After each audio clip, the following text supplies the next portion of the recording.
Hi, this is Kat with Beadaholique, and in this video, I'm going to show you how to do a quick and easy pair of earrings. So today we have an Evening in Bordeaux earrings. Now these are featuring some beautiful sterling silver findings here. So we have this lovely chandelier finding, and you can see obviously our finished piece over here. We're going to also be using some of the Preciosa pearls, and this color is called Bordeaux. So I just thought it would be really a nice little play on words there. So I have some round pearls, and then I also have a little teardrop that we're going to use. And of course, we have some head pins here because we're going to be making some simple wire loops. And then I have a lovely leverback earring finding that we're going to attach to the top. Now, as far as tools go, we're going to need some chain nose pliers, some flush cutters, and some round nose pliers. So very basic tools to do this quick and easy pair of earrings. All right, so if you have everything ready to go, let's go ahead and get started. So the very first thing that we're going to start to do is let's go ahead and start doing those simple wire loops here. Now I'm going to pick up one of my little head pins here, and let's start with our teardrop. So we're going to put the big end going down towards the end of our head pin there. So it's going to sit just like that.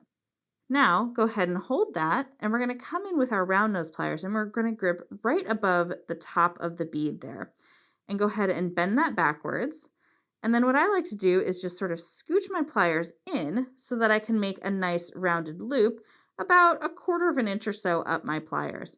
Now just wrap that up and over the top, and then you can rotate your pliers and bring that across to create that simple wire loop. Now go ahead and remove that pair of pliers, and now we're going to come in with our flush cutters and just sort of snip off our excess wire. And we can just set that little scrap aside. So now we have one of our little components. So I'm going to set that down. So I'm just going to repeat that whole process with the 5 other, and you can see obviously that I'm making one earring here. You'll repeat this for both. But now we're going to do the same thing with our little round pearls. So again, coming right in over the top of that round pearl, bending that wire backwards, scooching it in just a little bit, and wrapping that up and over the top and around. And again, taking out our pliers, coming with our flush cutters, and trimming off that little tail. All right, so now I'm going to move a little quicker because I'm just going to do the next 4 here. But we do have lots of beautiful colors in these Preciosa pearls for you to explore, and you can really mix and match too. This would also make a great pair of bridal earrings if you wanted to use like white pearls, or we have a beautiful ivory, kind of a creme rose. That's really lovely to use. But again, with this being sterling silver, if you protect your jewelry, these will last a long, long time. So very, very classic kind of style. And a lot of the hard work is sort of done for you because of that beautiful chandelier frame. All right, so I just have 2 more here. And you can see that I'm working with smaller head pins. Oftentimes you'll find me working with head pins that are, 1.5 to 2 inches, just because it gives a little extra grip. You get a little extra, or excuse me, you get less scrap here, but because this is sterling silver, we really want to make sure that we're getting a little bit less because they can be a little bit more expensive. So you kind of go with what you have to do for your project. So for this one, because those little bubbles are going to be small, I can get away with that 1 inch head pin. All right, and finish up that loop and snip that off. All right, so now, as you can kind of see, I'll kind of line everything up here. We'll have the 5 on the bottom and the 1 in the center there.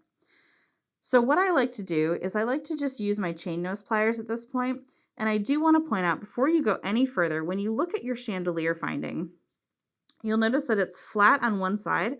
And then if you flip it over to the back, you'll see very teeny tiny, and it's probably not going to show up here on camera, but it does have that little sterling silver, that 925, right in the back, right in between those 2 loops. So as you're working, just make sure that that is on the back. So we just want to flip it so that it's like that. Now, as far as another tip for the front and back go, we want to take our loops, and because we know that it's going to come out at one point, I always like to make sure that my loops are going all the way like towards the back. So we see that front loop for each of the pieces. So you're going to see how I'm going to do that here. So let's go ahead and let's take our little loop here, and you're just going to bend it backwards, just kind of open it up, same as you would a jump ring. And then what we want to do is we want to sneak it in there. And again, this is our back and this is our front. And then we're just going to sneak in and close it up. Now this one's a little hard to see, so if you're not sure how to do this, just wait just a second. But again, because we have that loop happening, I wanted to make sure that it's going towards the back, if that makes sense. All right, so now we can start adding our other little bubbles here. So again, just opening the loop and going from the front to the back, adding on that loop, so that when we close it, that seam is on the back. And now we're just going to repeat that with each of our little pieces here. And again, just kind of keeping them all in the same, going the same direction. Every time you put down and pick up the piece, just make sure that you're consistent with your little loops there. All right, and let's do one more. And you can actually, like I said, you can mix and match your colors here. So this is also a great little project for, showing off school spirit. So let's say you go to Yale, you can do silver and, you can do like a gray and a blue or just all kinds of fun stuff. So this can actually be a really versatile project for anyone, wanting to add a little extra something to their ears. All right, so I'm going to close this one up. And then I just have one more. Open that up.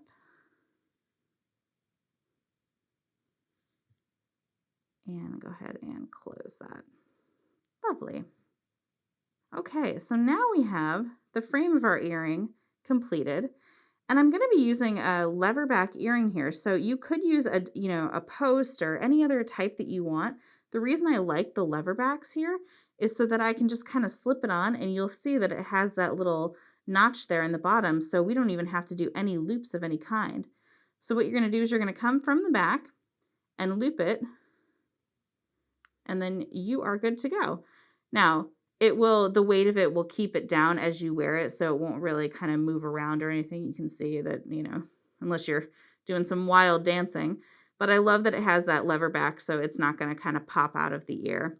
So it's a really, really nice piece. And, it kind of has a little holiday flair to it as well with that beautiful red Bordeaux. But again, those Preciosa pearls are just so luminous and so beautiful. All right, I hope you enjoyed this video. You can get all of these supplies and see even more tutorial videos by heading over to Beadaholique.com. And if you're new to our YouTube channel here, be sure to hit that subscribe button below to get all the latest from Beadaholique.